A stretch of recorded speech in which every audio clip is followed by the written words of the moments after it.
All right, ladies and gentlemen, we're now moving over to our Mbawula Chat. This Mbawula Chat is going to be facilitated by Ubulelane Balabala, a township entrepreneur developer. And the Mbawula Chat will be with an expert.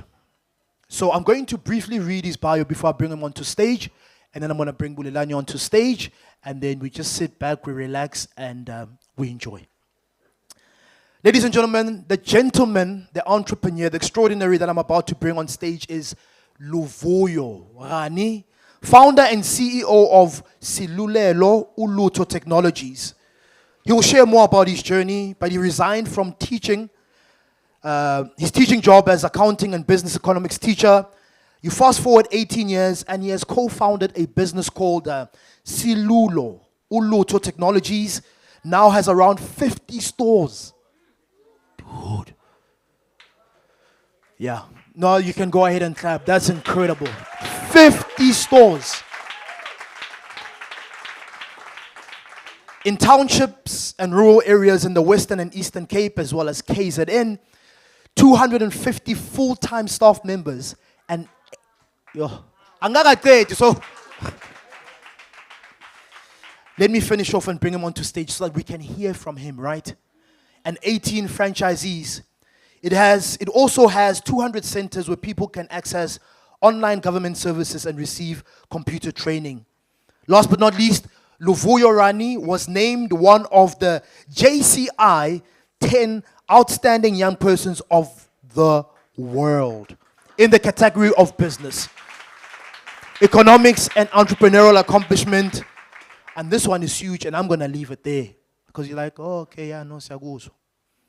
He was featured in the Forbes magazine in March 2014 and named the Schwab Foundation Social Entrepreneur of the Year in 2016. That's huge. Ladies and gentlemen, please can you help me welcome onto stage with the love, with the energy that we've been giving out throughout the whole day, the T energy. Ladies and gentlemen, let's put our hands together for the one and only Luvuyo Rani. Let's go, Khayelitsha. Let's go, Khayelitsha. Let's go, Khayelitsha. Let's go, Khayelitsha. Let's go, Khayelitsha.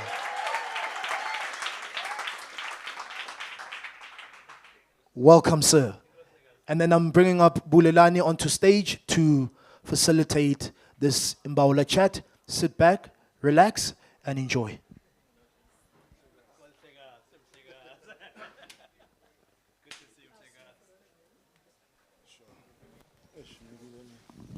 Molweni, ninjani.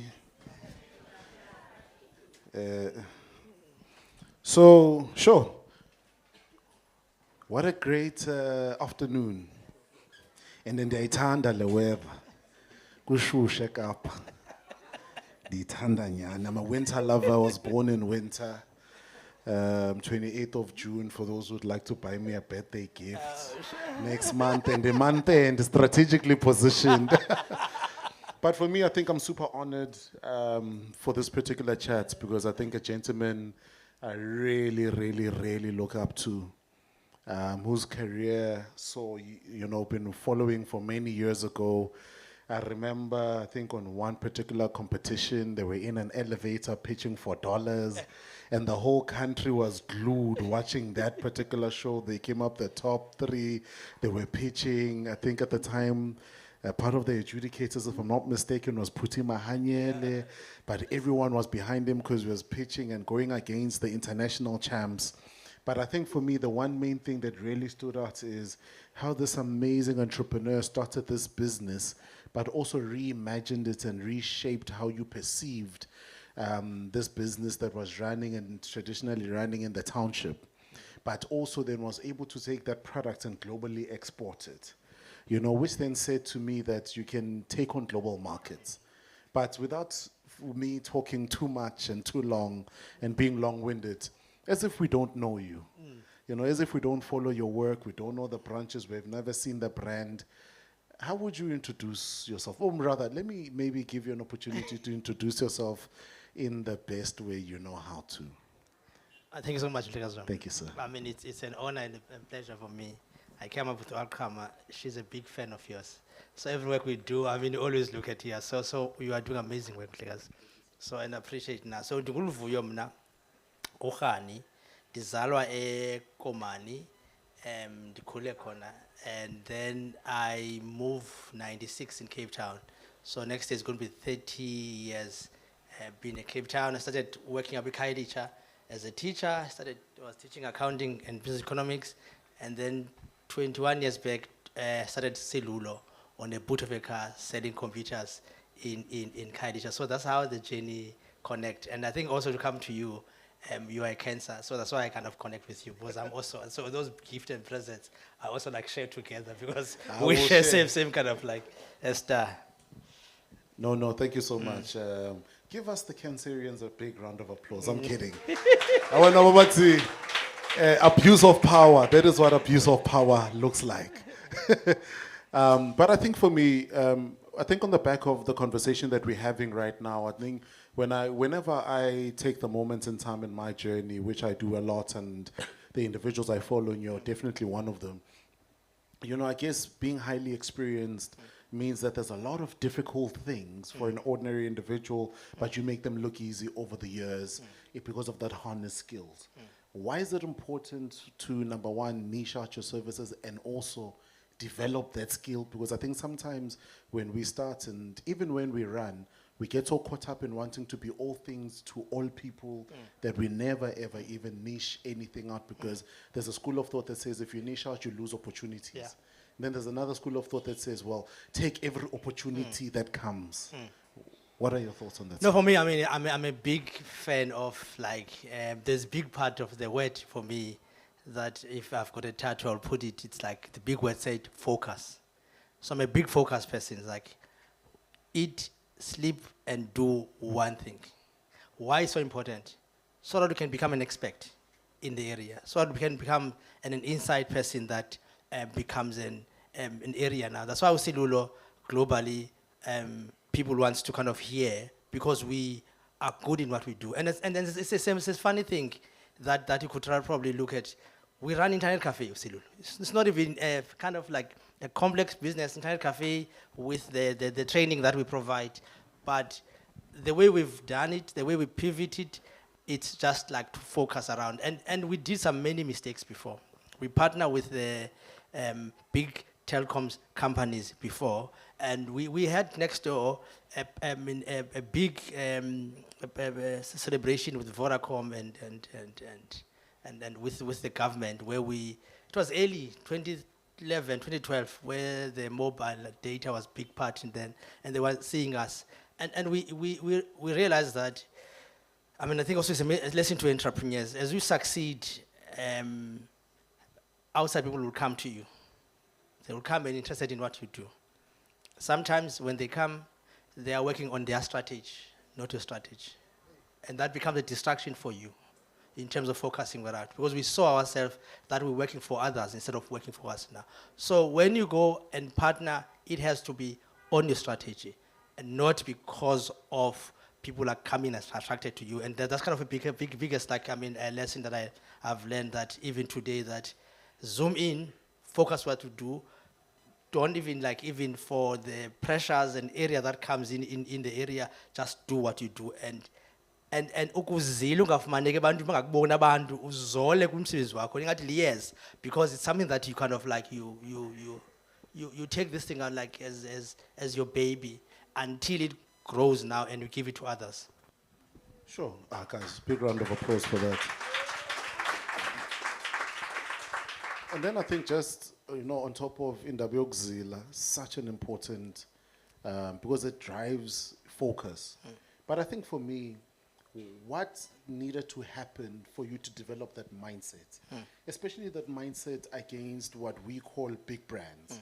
But sometimes I think we then take on the mindset that says, I can't wait one day to be like brand X, Y, and Z, that even when they come, you will take whatever is on the table and never ever look at yourself as a mutual. Like, what type of mindset did you have to develop, and how did you build up that mindset that says, well, sometimes in just better is that we look at as opportunities and we think, if I don't take it, then I'll sit there feeling guilty at the fact that I missed Yeah. an opportunity. Yeah, no, I mean, it's kind of a mindset of over time. It doesn't, I mean, I do never, I mean, wake up and become like it over time, and I think it goes with the experience. I think it's experience that probably I want probably to share to many people now. And I could see many of our brothers, the biggest thing that they start the business is all about money. And especially we come from no money. And for everything we do, it's about money. And sometimes we don't give ourselves a time to learn and to grow and make mistakes. And because each journey of entrepreneur is not kind of a spring where you are going to get results now. It's a long-term goal now. So I kind of sense that what we need to develop, it's like a view of building for the 50, 30 years. Because we look at now, I want to drive a nice car, I want people to know me, I want to be kind of like everyone wants now. So we don't have a kind of a patience of long-term view of what we do now. And that patience is more to say no to many things that are coming in your way. Because as they are coming up, you have to kind of like say to, I mean, those things that are coming in now, I mean, you can't do that because most of the things that are comes, they are distraction. And if you look at most companies successful, they are successful because of they master one thing. They have a niche and they master that thing now. Until you master, then you can be able to kind of like grow. And that it gives you power even with the big business. Because you've got something that they don't have it now. And you must work on that thing that, like, something that's special about you now. So it's more from Silulo, it's more like we've got the access, we've got the reach, we are in the community. So we've got the infrastructure. So if you come to us, you can come through us because we've got something that we can offer in the table now. So build yourself over time to able to build your asset, and that can make you leveraging in any discussion on any engagement that we have. And I really love that because I think it anchors on build value. Build value, build a valuable product, but you can't build it without what we've just been told now. Focusing deeply. Entrepreneurship is very difficult. You know, some would call it a very lonely journey. What has kept you inspired before we peel off the layers of the real deep stuff? Yeah. What has kept you inspired all these years? Or who has kept you inspired all these years? I mean, I was talking about this on Thursday. I mean, it was one of the, I think that the ingredient for success.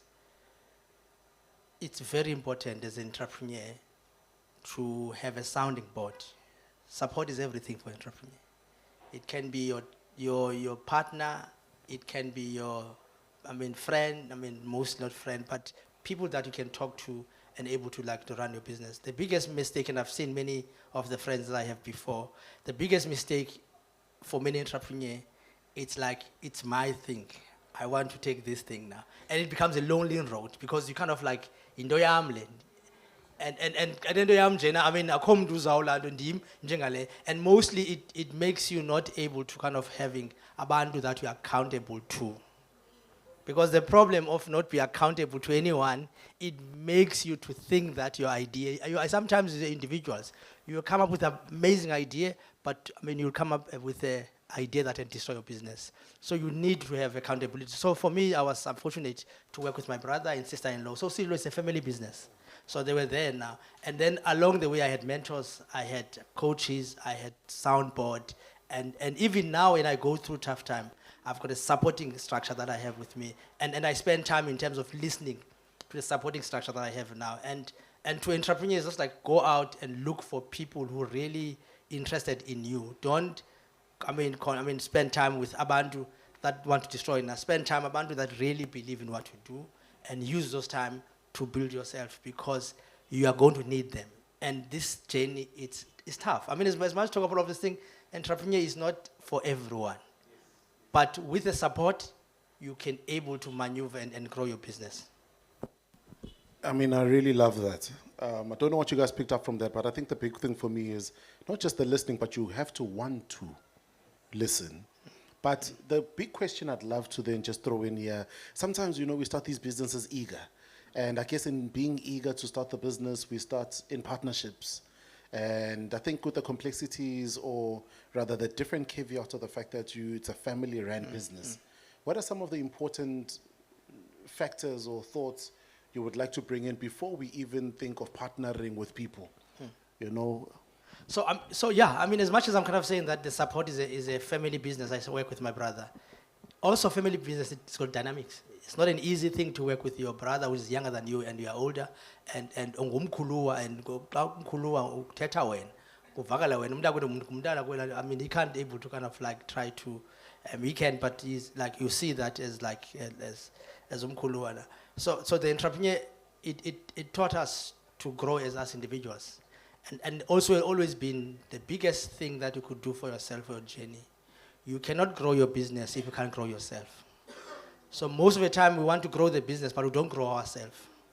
We want to make sure that we're kind of scaling and growing, but we still remain where we are now. And what I've learned with my brother and sister-in-law, and over time, it's for me to take away my ego. Because ego is one thing that makes, because you carry so much load and there's much more responsibility, and you kind of think that it's your thing, and with them, they are coming with you now.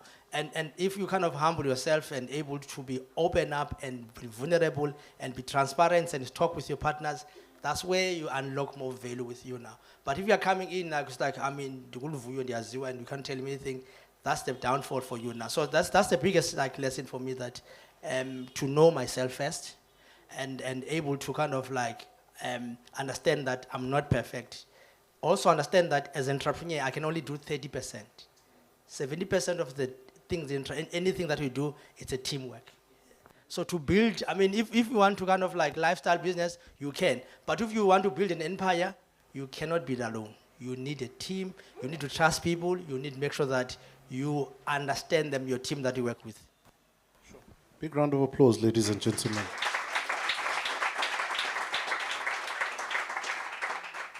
And I mean, I love I think what you just ended off with, the building teams. Because sometimes I think we develop a mindset that says, it's me, and we are told you are the business and you are the businessman. And we sort of negate the development and the building of those particular teams.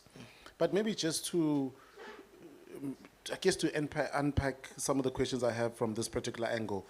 I mean, here you are, your name is called on these global stages, on these global platforms. What are some of the things that went through or go through your mind? Do you walk into these rooms and feel an almost element of an imposter syndrome?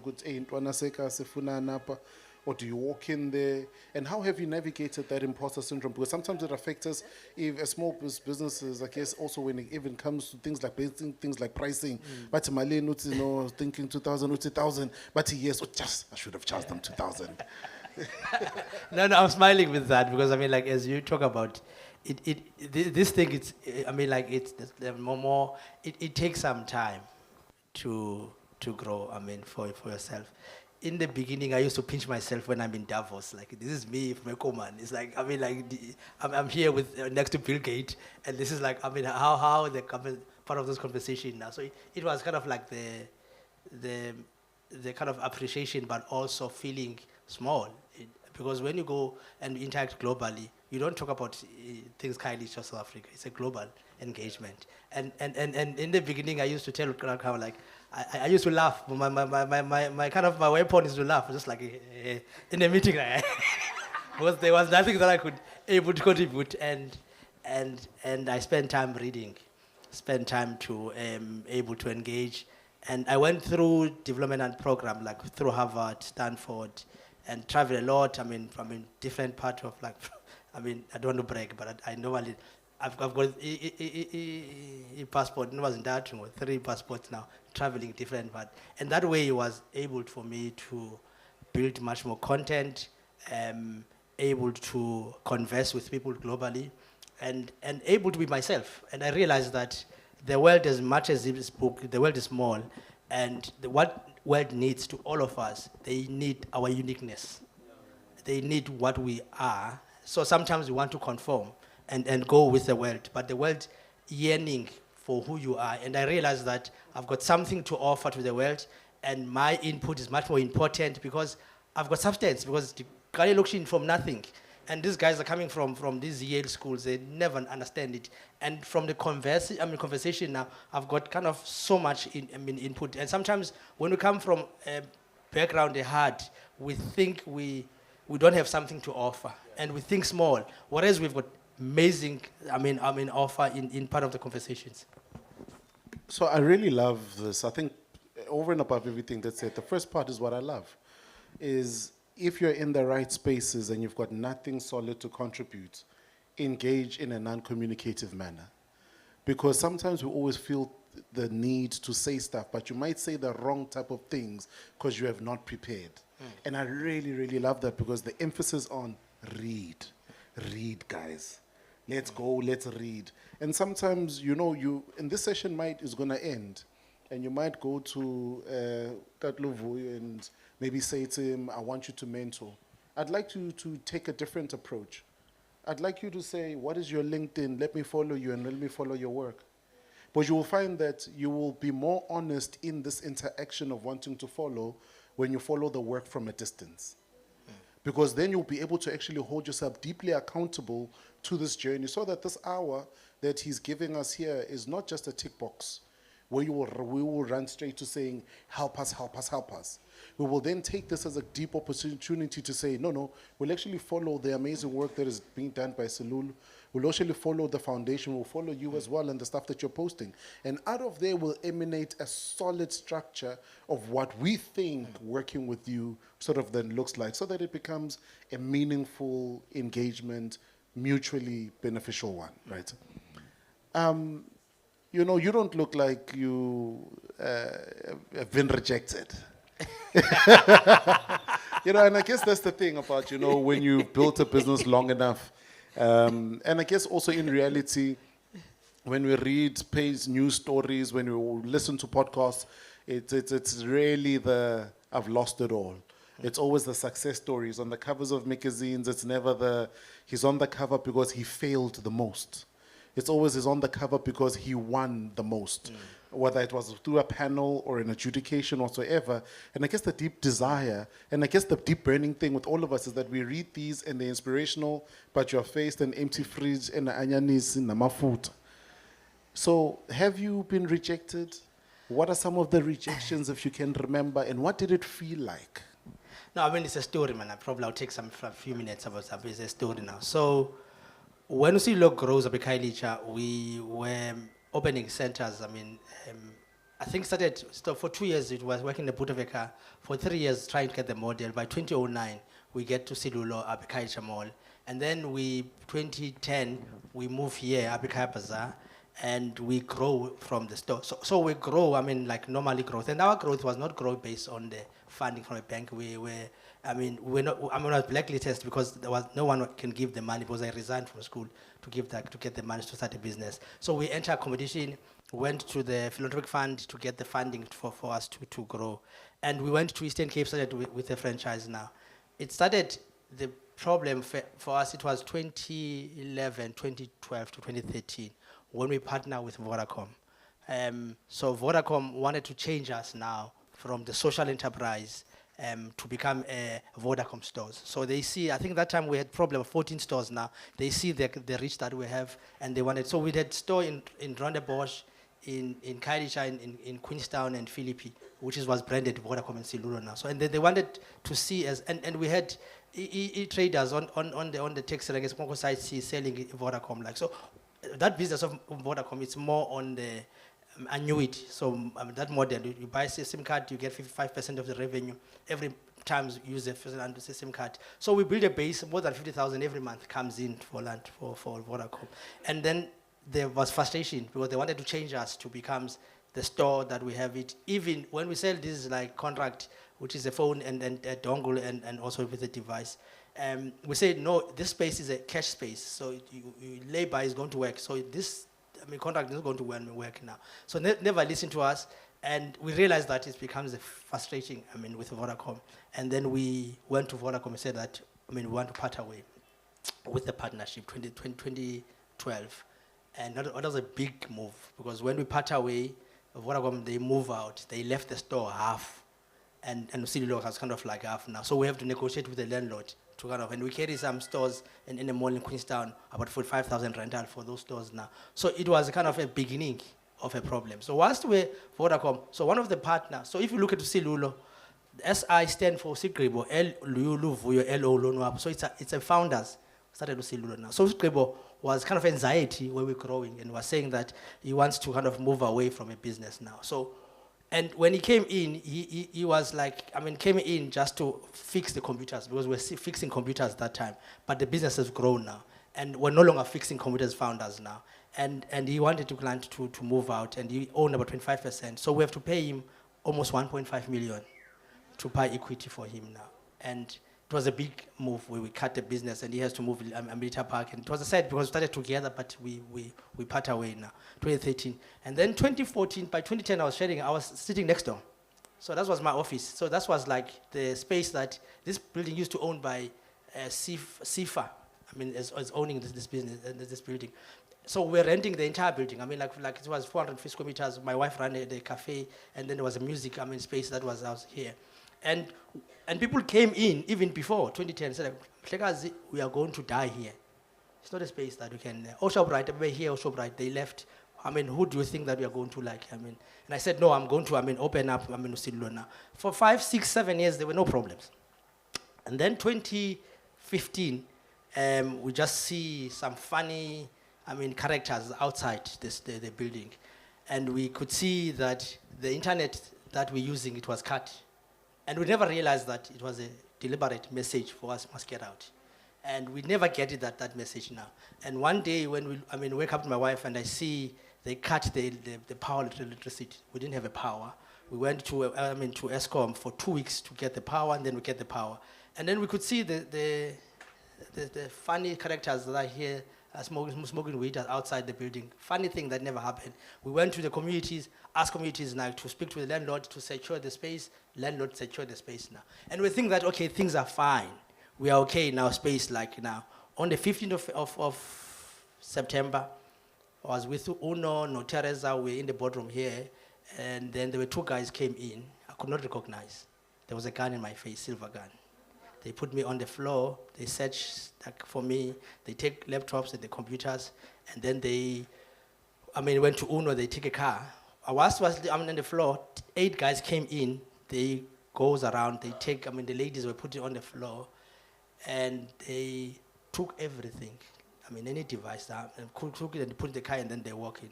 And I was so traumatized. The trauma was, because I always believed that I will build a 3-story building in Khayelitsha, so that any young person in Khayelitsha can see that it's possible, that they can dream it. So that dream was shattered. And I was sick. For even at night, I used to see these guys. And when I watched Joshua celebration.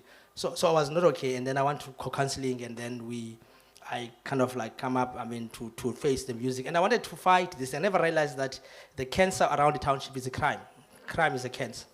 And it's killing many business in township. So I never realized that how complicated this thing around. It was before the time of extortion becomes now. So I never realized that how deep this thing now. So for me, I wanted to kind of fight it. I invited the commissioner station. It was at that time I was kind of having leveraging with the community. And my brother said, get out, move out, don't fight this thing. This thing is deep. And I left, moved to Belleville.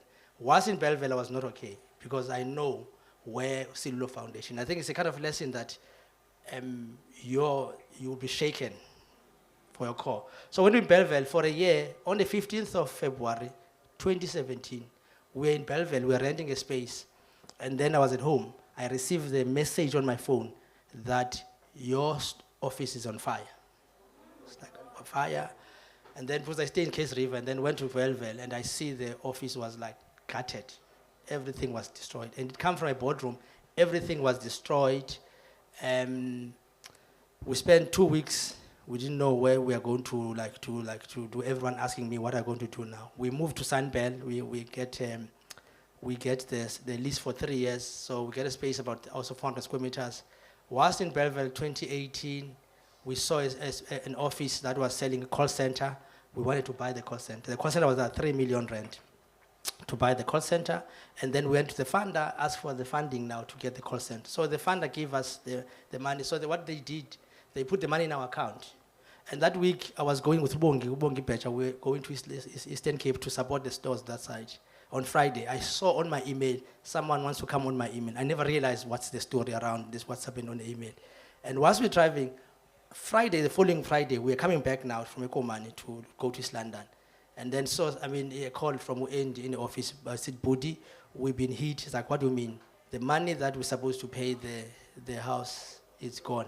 It's like, why? So someone intercepted your email and sent the email to the finance and as me and say that please pay on this account. Same account, just an S you cannot recognize. And the finance, they kind of like, they pay the amount. And I was coming to East London, longest flight ever in my life, to think how I'm going to pay the money from landlord, the land, which is I don't know now. So the money moved from Nedbank to FNB. And on Sunday, we opened a fraud case to investigate like the fraud. And then the police managed to kind of understand that it was a guy from call center working with the staff at Silulo who were kind of like doing the fraud. They managed to freeze the money, 3 months time we get. And we're relieved, like who? Once we're relieved, 2019 COVID, later December, 31st of December, with my wife was like shopping. I get a call up at Little Park, Mhlekazi, in the store, there are two guys here. They are saying that we don't listen. It's like, what do you mean? They are saying they've been robbing us for some times. And say, I mean, what do you mean, like robbing us for some times? Like, why are you saying now? So they are saying we must pay. Like, pay for what? It's like everyone is paying next to you. You only us, we don't pay. So we have to pay product fee. And I laughed at that thing. I said, no, man, close the store, open up January. On the 5th, they open up on 5th. These guys came in. They said, you're not listening. We want you to pay. And then I took for like granted this thing, and I wrote on, because I'm active on social media. I wrote social media and said that no one can tell me I must pay. I've been working Khayelitsha for some time. Who the hell can tell me I must pay now? And you know, social media people is like, yeah, no, we can't pay, you can't pay. And they went to Makaza defense store. They put a gun and a bullet on Silulo social media and said that you are stubborn, you are going to pay. And we are after you. And I realized that, like, I mean, now I'm in trouble. Now I went to a home money. It was February then. And for 10 days, I don't know how to respond around this thing, you know. And I don't know what I'm dealing with.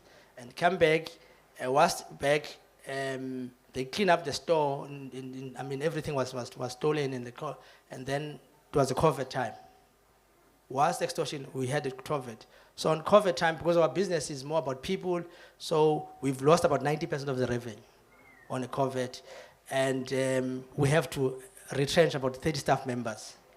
And we have to close store, Mitchell's Plain, where we have it, Alwa North, we have to take over the franchise in Nepal.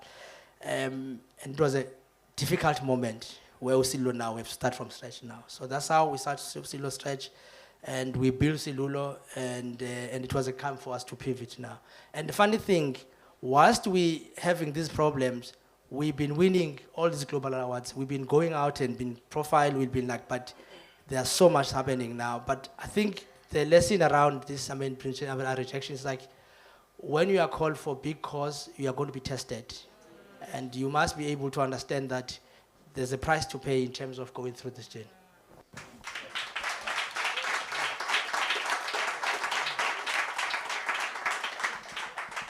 And that is the realest thing I've heard this entire year. I don't have any questions. I literally prepared 14 questions. I don't know what to ask because that's honest. That's a real life experiences. I don't even know. But maybe to not hang the conversation too long, what we normally do with this segment is I ask questions and then we normally allow individuals on the floor to also then share whatever questions that they have. And then we then close it off with the last two questions. Do we have people on the floor who have got questions? Please just raise your hand if you've got a gentleman there. We've got 1 and 3. Okay, 1, 2, 3. So we'll just start. So we've got the first gentleman over here, and then we've got a second and a third. I'll navigate you. Please start here, sir. Yeah. Thank you. Hi everyone, my name is Lungisa. A beautiful story, but and it's so inspiring, and you are touching on the things that are happening up with townships Zetu. My question is, with regards to something that I've been observing. What is the deal with Silulo Foundation? Is it the same thing as the company, or is it something different? Yeah, it's a good question. Yeah, it's a good. Sorry. No. I was about to say thank you so much, sir. And then the next question is this lady. Yeah, the denim. Thank you so much. You can take that one. Okay, yeah. So for like, so what happens like 2022, I was having 18 years running with Silulo, and I realized that then we're building a kind of a corporate like Silulo now. So I was dying inside from entrepreneur because I'm an entrepreneur inside now. So I wanted to have the energy. So I used to do this Kasi network up at Township, like a Khayelitsha. And with Vincent, Elvis, Manu Vincent, Elvis, like we used to do like this Kasi. And I said, okay, let me leave Silulo and find the CEO and then start the foundation. Because it's difficult. I mean, it's not legally you can run the foundation in Silulo now. So I left Silulo for 2 years. I started the foundation now to focusing on entrepreneurs and supporting and working with the University of the Notre Dame with the content, University of Western Cape, and I get so much funding. And it was quite interesting that with the foundation, I managed to mobilize more resources because I never ask anything. All these platforms that I go to global, I never ask anyone. I normally go and tell the kind of like share the story now. So it was easy for me to ask for resources. And then that's how we work now. So it's kind of amazing the last 2 years that we've supported more than 200 entrepreneurs. I mean in the township where they go through this 10-month program with us. And it's a way for me to believe that, and I think it's a kind of same message that as much as I'm sharing this deep story, there's a huge opportunities. So that's why I'm kind of saying, if I can do it, all of you could do it.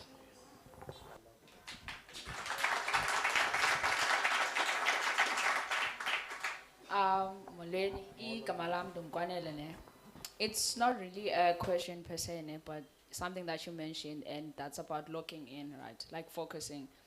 And I want to make it a point that, like, as much as we're entrepreneurs, we have to know there's a difference between something that's important and something that's urgent, right? And those are two different things. So we have to find out what's important and then focus on that, because that's linking to our long-term values and goals as entrepreneurs.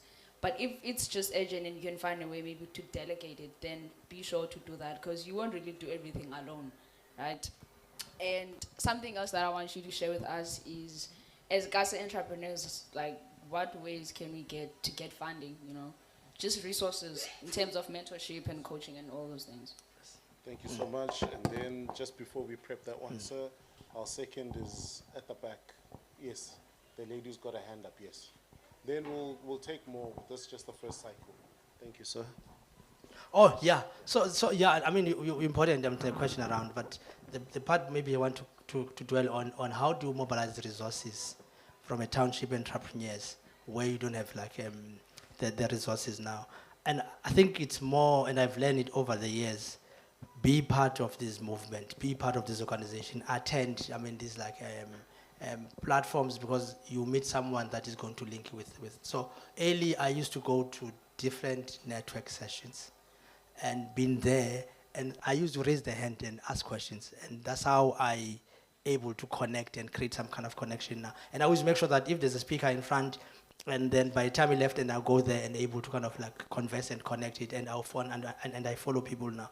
So that was like the like, and I mean there's many now. I mean, entrepreneurship competition now supporting that we can enter those entrepreneurship programs. That I mean, there's government. I mean, our SIFTA that they're supporting. I mean, you can go with, and there's incubators, entrepreneur platform that you can go and see how, I mean, you do that now. But mostly, what can you do if you don't have any means, anything now? Build your social capital. That's one thing that for me, that build your social capital. Because that social capital is going to be open doors for you now. Don't go for money, you won't get the money. Just build in terms of your credibility. Sure, I love that. Good afternoon. My name is Bahle. People know me by Siba. I'm a baker. The one question I have for you, despite the challenges that you went through as an entrepreneur, what is that one success that you are proud of? Yeah, Siba, I've got many success. I think Siba, I mean, what I'm proud of, Siba, I'm looking at it now. So I've got 3 jobs I'm doing now. So I run Silulo, so I'm back CEO of Silulo. I run foundation, which is like the CEO for foundation, but also I lead the biggest movement of social entrepreneurs in Africa. And I work on the G20 to push for social entrepreneurs to be recognized. That's what I kind of like do. And that's like, it's the next level of the work. I mean, it's just like to say, but like, I suppose I didn't think that you can come from a township of nothing. You could be in the UN and you can be in Davos and have a conversation and say that, how can I unlock value in Africa? And the value is more on the township and also social entrepreneur. That's kind of like one thing for me, because I'm kind of proud at the moment being involved and lead these organizations. Sure, I love that.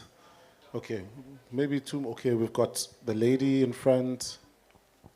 We've got the lady this side. Yeah, at least we've got a gent. So no, sir. Let's start here. This is our first lady, and then this will be our second in front, and then we've got the gentleman at the back. Good afternoon, everyone. I am Melissa. Thank you for such vulnerability. One thing I would love to ask you, and you have been within the business for such a long time, but what is the ultimate legacy that you want to live on? That, okay, when we remember you, the impact you have done within the social entrepreneurship would be the standout thing that you want to live out. Thank you. I think ngesixhosa swam into endifuna ukukhunjulwa ngayo yobana ndazama ndisihla ndinyuka ndizama. I've tried. That's for me. It's like lo bhuti wayevuka ezama qha kumbana le journey entrepreneur is about struggling. It's just like keep on for us to keep on pushing and ungaze unikezele ngephupha lakho nalo.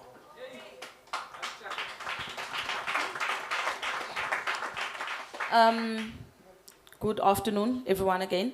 So, I don't really, in a way, have a question, but I have a comment. I'm surprised, I'm actually glad that you mentioned the G20 because I saw two names there at the G20. Both of you guys are there. And yeah, so it's a great thing because it shows us entrepreneurs that it can be done and you can be one of the members, you know, because it's big, you know. I think the other thing when it comes to us entrepreneurs is that, because we talked about funding, I think Tina, as entrepreneurs, we need to start quick groundwork. You'll find out that amaphephethu akakho right, because remember funders, when you apply for funding, I know I'm part of those people.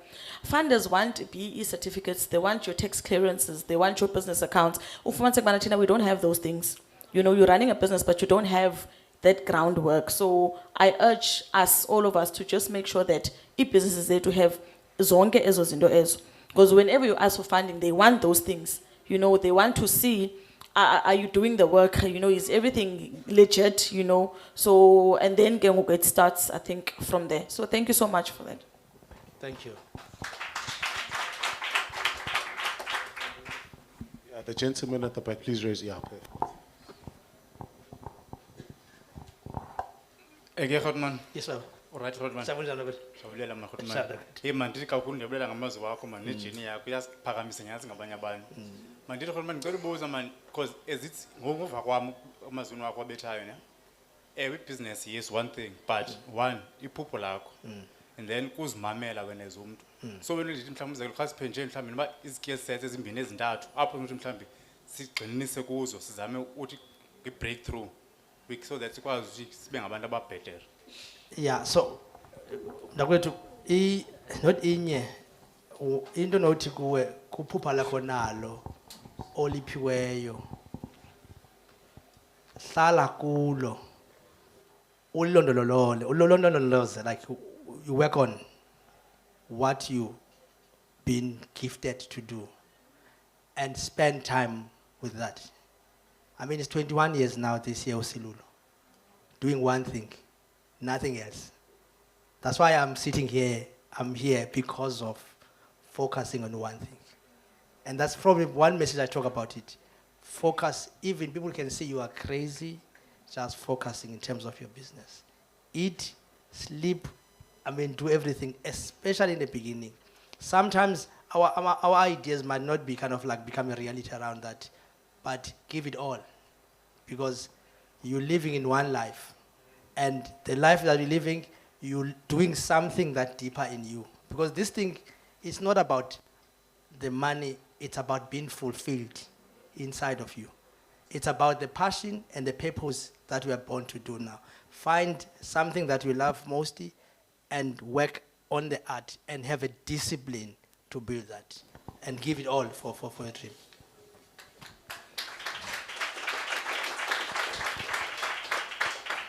Okay, we'll take two more, but I want to ask one question. I think particularly, I mean, I follow him. I'm a big fan for many years. So you were in Davos, but also equally when you came back, you started doing work of not just cautionizing, but cautionizing and educating, entrepreneurs around the importance and why G20 matters. Are you able to share? Because I love that. I wanted to attend, but I couldn't. But for me, I think it's such an important thing because sometimes when we're peaking, we peak a little bit too low in terms of opportunities. Please, can you? No, I mean, you're right. So I was involved in G20 in India in 3 years back when in India, and I was highly involved in Brazil when there was a planning in Brazil. And the part that was involved, it was not internal, which is engagement plan groups. It was more outside now. So in the outside was more that the world is moving to extend that most companies must or will and have to put planet, peoples, and profit. So there's a big drive about sustainability of the world because capitalism alone is not going to able to address this problem around the world now.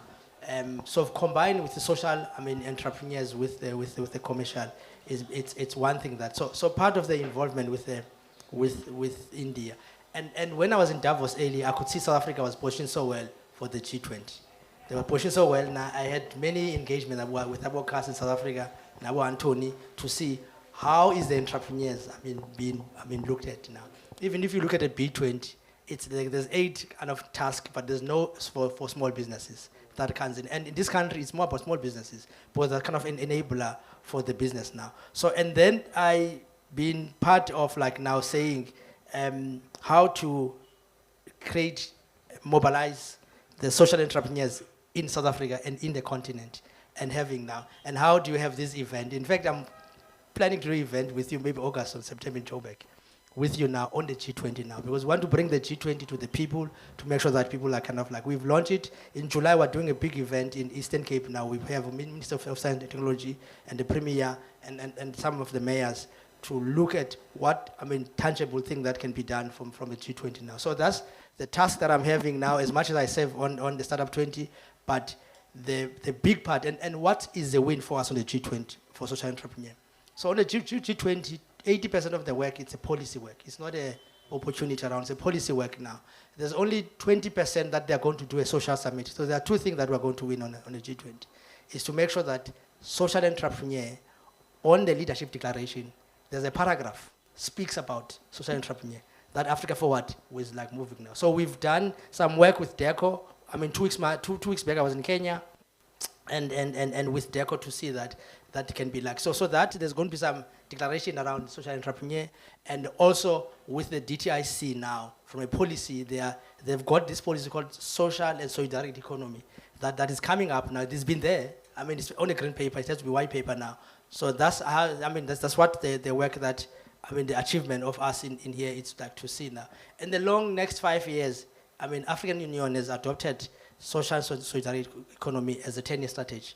And part of the African leaders, they have to have a ministry of focusing around social entrepreneurship. So this social entrepreneurship becomes the biggest driver, as much as AI now, that looking at in terms of the continent and also looking at the world, how we mobilize the resources. And we've worked with our Masterclass, our SAP as part of the kind of funders, and we work with our ILO, with our Foundation, that are part behind, So it's more to say, and I think it's more like, I don't want to kind of talk about for big things like in terms of roundabout, but to say you are important. Everything you do in the next 10 to 20 years, you could be part of this conversation.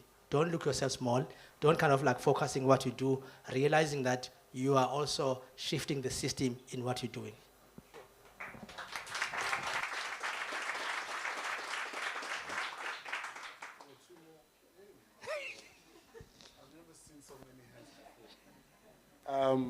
Okay, we've got the lady there, then we'll move to the gentleman in front, and that one, then the hands at the back, I know, I'll definitely squeeze them in, I promise you. My lady. Yeah, yes, sir. Hi, everyone. Quick question. During the foundation stages of your business, did you find that you lost yourself or you found, like, what's fumana? Because I know we get lost into building this empire, like putting our all. And I'm in that stage right now, and I'm losing so many people, and it's kind of, and everyone said that it's lonely in the business industry. But like, how do you deal with, like, how did you deal with that stage? Yeah, you know, you're right. I mean, any stage of the business, business is like an MBA or a university, or it's a learning. So part of what have kept where you are going to lose some of it now. Some of friend, it's not lose because of like the conversation that we have it now. It's not common because you've got something that is pending for you now. So there will be some kind of confusion that you have it. I mean, for me, it came not so much strong because I knew. I mean, I always tell myself that the busy and ubizo lwamulu. So ubizwa wedwa, awubizwa umuntu wonke. So xa usawubizweyo, so you have to call mamela ubizo lwakho na. And xa ubizweyo, I'm not going to have everything. We are going to lose some of the things that you have been called for. And that's normal because we have to lose. And some of them we are going to get it back at some point now. But just make sure that in the beginning you invest in what you do. But I can tell you also, most important things, take care of yourself for your mental well-being. Because that becomes a problem in the early stage, because really it can come to like, I mean, are you insane? Are you okay now?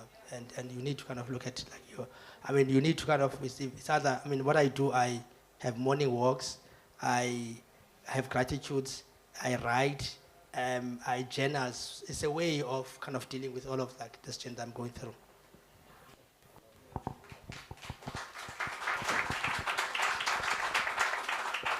Afternoon, Mr. Rani. I actually follow you on Facebook and the story circle as well. I think umbuzo wam is, we decision making yakho, is it more of intuition when you get into the different ventures, or is it more of strategy? And if it's strategy, can you maybe share a few nuggets surrounding how you go about in taking those decisions? So is it more intuition or strategy? I think it's a combination of the two. Because you have to follow your guts. I mean, you have to follow your guts. I mean, I started the foundation now from scratch without anything, and I work with young people. I decided to take university graduates and work with now. And I've been working with Outcome now, it's almost like 2 years now. And she's the youngest, probably 23 now. She was 21 when she worked with me. And the input and the insight that I get to Outcome is like much more than me, because she's on ground, she understands what's happening. But I get it now. So we've got a team that I work with that now. So the strategy for me is being in touch with the reality. So the fact that I have this movement, I mean, it gives me insight to understand what is working now, how. So and I'm fortunate enough, so I can sit on the ground, but also I sit globally now. So I've got opportunity in terms of how the world is moving, but how on the ground things are moving now. So it can be able to position now, especially, I mean, someone was talking about AI now is coming in, I mean, like, and how our business is going to be infected around. So those are things that how can we evolve, because your business can be taken over with changes now. So I have to kind of say, how can we pivot to bring more things to our business, so it become much more relevant, so we don't build business like. So it's always been, as a founder, being into it, but also having understanding how the world view and how, I mean, the context where you are. Thank you so much, sir. Hi, everyone. Sam Apata here. Convener of 67 CEOs Foundation and founder of retails.co.za. Luvuyo, I've followed you for many years, and Rani is a brother. I mean, it was surprising when Subisiso said it's 10 years already, you know, and I remember, you know, T 2015 when we started. But more importantly, Luvuyo, when you said, when you spoke about G20 and then, you know, proceeded to talk about three things, the three Ps, people, planet, and profit, you know, as 67 CEOs Foundation, we're rallying around that theme whereby we speaking to CEOs of different organizations to say, more than profit, the sustainability part of it, let's elevate it. And that is also why we have created the program that is going to happen during the Mandela Day. But more importantly, the question that I have is, do you think, and based on your experience, you deal with people across board, based on your experience, do you think corporate organizations and their executives are truly interested in actioning those two things, the people and the planet? We see all tick boxing thing going on, but with your experience and engagement, do you think it's something that they're really passionate and really putting resources towards? And lastly, through Bulelani, I would like to engage you further on what we're planning. Thank you very much. No, it's fine. No, I'm seeing globally. EY, Deloitte, Microsoft, Google, they all are part. They bought in, there's a global alliance that they're part of, and they're funding some funding social and innovators in the continent. Universities. When I joined the global movement, Schwab, with this Davos, if you're a social entrepreneur, you've been seen like an NGO. So people are confused, who you are exactly. It's like they didn't understand now. But now, I've been seeing even part of the conversation and also panel, you see more social entrepreneurs part of that because they want to hear, because social entrepreneurs, they're on the ground, they understand in terms of the need. So there's a shift, but South Africa, we're not yet there. We're still a long way to go to able to bring our CEOs to understand the importance of looking at environment and also looking at the profit and also with the people now. So there's way, and with the BE, if you look at it, it's probably look at that, but we're still we're still in that process of seeing in the country how can we bring that. And then I guess our last three at the back. We've got a hand there. Let's just get the hands correct first. We've got the gentleman there. Is there another? Okay, we've got the two ladies. That's it. Because of time, Sir. Okay, good day, everyone. My name is Wongema Bay. I'm coming from Elevator Ground Foundation and also a founder of Kasi Talk with Wongema Bay podcast. I have two questions for you, Luvuyo. First of all, it's a pleasure to listen to you every time, even if it's online. The first question is, because here we are surrounded with up-and-coming entrepreneurs and some aspiring to grow their businesses, how does one enroll or being part of the social entrepreneur under your institution? And the second question I have is, because you are having the foundation side that you have recently started as Silulo, how does one partner with you or have a collaboration so that we can grow the movement in our communities moving forward? Thank you very much. No, thanks so much. Both questions, I'm here in Mtlegas today. So, we can take it aside and then we have it. Outcome is here, we can talk with Outcome, but I'm here in Mtlegas to listen and see how can, and I believe in the collaboration. Thank you so much. My lady. Hello, family. I am Dom Zodwa and I'm a pig farmer.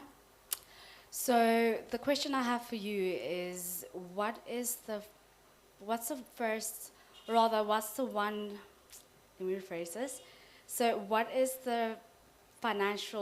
your personal financial goal that helped you when you initially started? So which habits helped you when you initially started? Those are personal financial goals or habits rather. And the second question is, what is your daily struggle? Because I hear about all your achievements and all of that, but what's the one thing that you really struggle with on a day-to-day? So let me rephrase the first question. The first question is, what helped you? What financial, personal habit helped you when you initially started?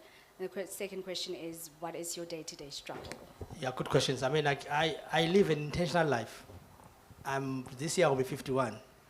So I only have 24 years to work. At 75 years I'll be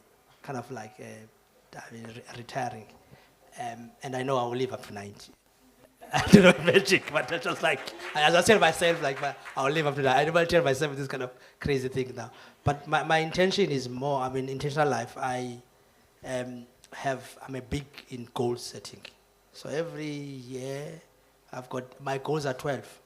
Emotionally, psychologically, traveling and leisure and saving and family. So it's part of the goal. So everything I put it on those 12 brackets in terms of like even on a weight. So those are things that I kind of put it as a goals and then see how I'm able to achieve the goals. And on the finance, I have a monthly budgeting that I have. This is my income, this is expensive, this is like money, able to use it. And that's what keep me doing that. Even on my business, I don't touch the till, I don't touch the business. I get salary on the business. On these 21 years, I never declare dividends. It's just like putting back, build more stores. So that's like what I want to like live it in years to come now. So I've got a disciplined life that I live, even the time that I have is everything structured and the discipline. I live like a robot. So I don't kind of like, you may see on social media, but I live like a robot. This is how like every day I've got to-do list and I've got for my Silulo Foundation, Africa Forward and my personal, everything has been documented. And I can track it even if I don't do it online. I can fall back and see where I do now. So that way it makes me kind of being properly achievable. I think I forget second question that you ask a quick one. Oh, daily struggles. Yeah, no, daily struggles. I still find daily struggles. As I tell you that I left 2 years back with Silulo. I given to CFO who used to work with me and worked so well. And when I left Silulo, the turnover was probably about 38 million rand. And we make about 3 million as a profit that time. We had a plan to open another, it was like 2022 then, make another, 25 stores that we wanted to make it that time. And in the last 2 years, that was been evaporated. We are lost now, almost like 2.5 million.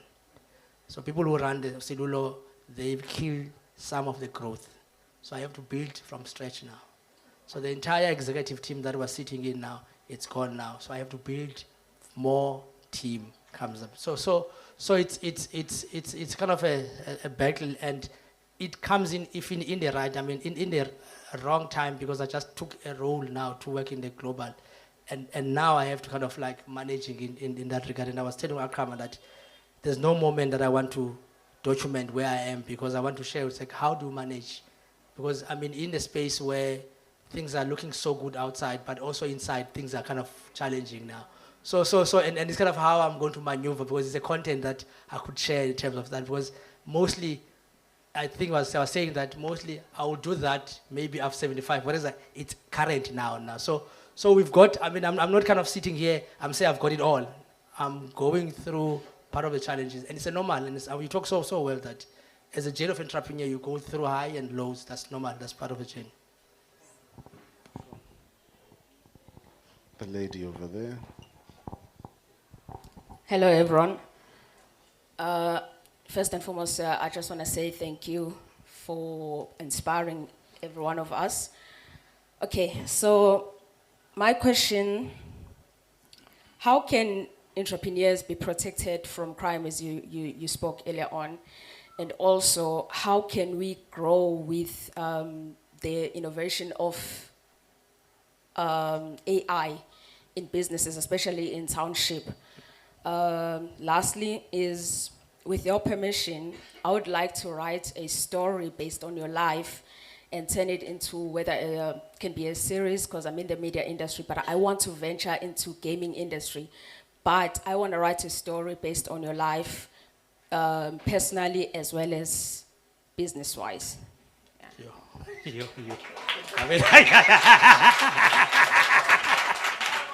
Should I say no? Yes. Should I say no? Let's talk. Let's talk in terms of that. And I think when you look at this thing, and I didn't share with as part of the chain. I don't want to depress you. But let me live in terms of the personal life now. But you challenge in all aspects in your business, but you need to always find a way to kind of to make sure that you are there, because most of us, we succeed in our business, but family will probably not succeed because we give so much on the business now. What is those two things are quite important, because at the end of the day, all the success you have to go to your wife, to your kids, whether I look at you now. So it's quite important. I'm kind of big part in terms of like, you have to make sure that you can't balance it, but I mean, take care of your family because that's what you are going to need around. Maybe it could be good for the movie in terms of how that. But you raised two important, I mean, AI is going to kill, I mean, like the businesses are going to be kind of struggling with AI and also crime. It's the biggest problem that we're finding in now. And it's still a problem. I mean, we still, it's a serious problem. It's not been solved. It's become, especially in the Western Cape. Western Cape is like, it's a sector. It's a sector which is growing. I mean, no way. I mean, even the premier, they try to have a task team. They ask me to be part of that, to have insight. And I don't want that because I left this business with a gun. So I'm careful in terms of like where I venture and I put my energy in those kind of things because I know that, and it's not only by the crime, it's just like in Western Cape, the inequality, it's so bad. I mean, you've got Clifton, you've got like, and these are consequences of the system which is not working now. It's not, we can blame the criminals, but it's because of, there's no, I mean, opportunity. And I think initiatives like this are quite important because they stimulate the culture, they make, I mean, people to believe, they kind of like now, and I could say maybe the only way you could cost it, because most people are costing it now, because sometimes it comes with a trauma, but sometimes you find it like it's an amount that we have to cost it because you need to, I mean, to prosper. And I normally see many Silulo Foundation entrepreneurs that are working here, they find a way. There's always a way, I mean, that you could find in terms of like growing with that. But there's a great opportunity, and I see when I come every time to Khayelitsha, I just see abundance of the opportunity. In any township that you see the abundance because people are here, there's energy, and more than anything, because I know it from a big part, it's from Africa. In the next 25 years, we're sitting at 1.3 billion now. We'll be sitting at 2.5 billion. In 10 children have been born in the world, 4 will come from Africa. So the world will be looking for Africa solution. All of you are going to solve the problem around the world. So never see these challenges are coming in and determine that. Just keep on pushing what you want to push. Sure, ladies and gentlemen, that is our Mbawula Chat. So I think just the last two from me in wrapping up is what book or books would you recommend we read? It's a good one. No? Yeah, we hardly will ask that one. So I the best book that we have to buy and is startup entrepreneur, buy the book called E-Myth. That's the best ever book that you can buy. It's a book about lady. She does pie. She working the pie. Most of you work in a company and then you think that you are good and then you start a business. E-Myth, this lady, she bakes best pie. And she was struggling with the business. She realized that she's the best pie, but not a business person now. So that's the book that I mean say that get yourself and buy yourself now. I'm currently reading Usol, I mean Kesna, one of the entrepreneur all time who built Osan casinos across the South Africa in terms of how he was maverick in building, I mean, part of the, I mean, of the businesses. And I've got many of the, I mean, normal books that like you need for finance, like Poor Dad, Rich Dad.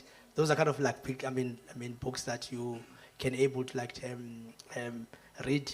I think because I could also share, I mean, on the WhatsApp and we share with the groups.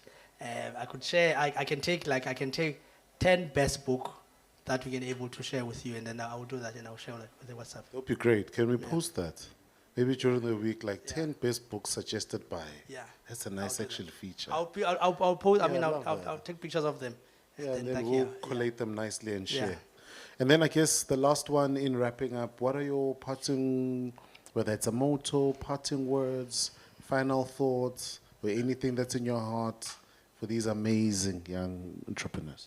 No, I just want to you, I mean, with the team Yako, if everyone is involved with the banks, net banks, that to say how I really appreciate your work that we are doing, and we are doing amazing work. I know it's hard, it's tough, and you push, and it's been 10 years, not 10 child's play, and I can't wait to read your book. I mean, to buy your book and read your book.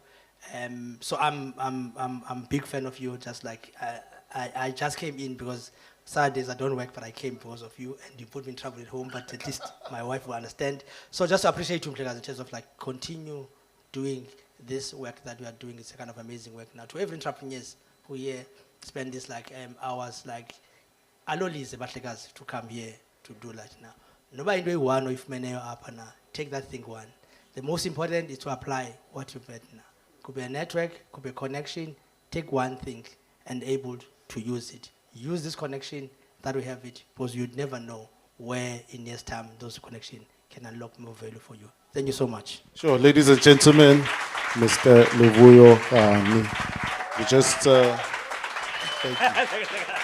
Just gonna pose for a big round of applause, ladies and gentlemen. We're just gonna take a solo picture, just by himself, and then an abuse of power. Thank you. Let's give him a big round of applause.